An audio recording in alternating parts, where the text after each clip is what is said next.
नमस्कार प्रेक्षकांनो, लक्ष्मीच्या पावलांनी या मालिकेच्या येणाऱ्या भागामध्ये आपल्याला पाहायला मिळणार आहे की इकडे मात्र आता सोहमला जे आहे ते अनामिका जाब विचारते, कारण सोहम मात्र अनामिकाला दूर लोटत असतो.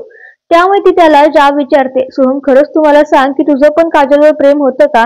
आणि असं अनेक प्रश्न ती काजल बाबत सोहमला विचारायला लागते.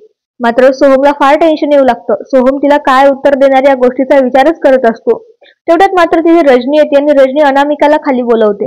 तेवढ्यात मात्र अनामिकाला खाली रजनी सोबत जावं लागतं, परंतु ती गेल्यावरही सोहम विचारात पडतो की आज तरी हा विषय टळला. पण अनामिकाला हे किती दिवस मी लपून ठेवणार आहे की माझंही काजलवर प्रेम आहे. दुसरीकडे मात्र अद्वैत काम करत असतो, पण त्याचं कामामध्ये थोडंही लक्ष नसतं.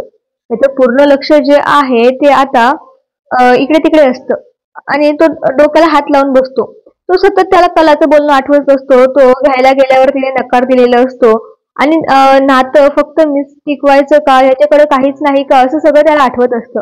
त्यामुळे तो खूप टेन्शन मध्ये येतो. दुसरीकडे मात्र आता कला पण तिकडे अस्वस्थ असते. कलाला आठवत असतं की तिन्ही जोडप्यांनी पूजेला बसायचं, म्हणून मी आबांच्या सांगण्यावरून तुला घ्यायला आलो आहे हे तो म्हणत असतो. पण त्याचं स्वतःचं काही मत नाही का?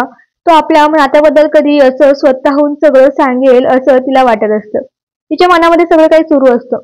आणि आता येणाऱ्या भागात आपण पाहणार आहे की आता मात्र रजनी रूम मध्ये आल्यावर अद्वैत जो आहे तो कलाचाच विचार करत असतो. त्याला असं वाटतं की कलाच आली आणि त्यामुळे रजनीला कळतं की याला कलाची आठवण येते.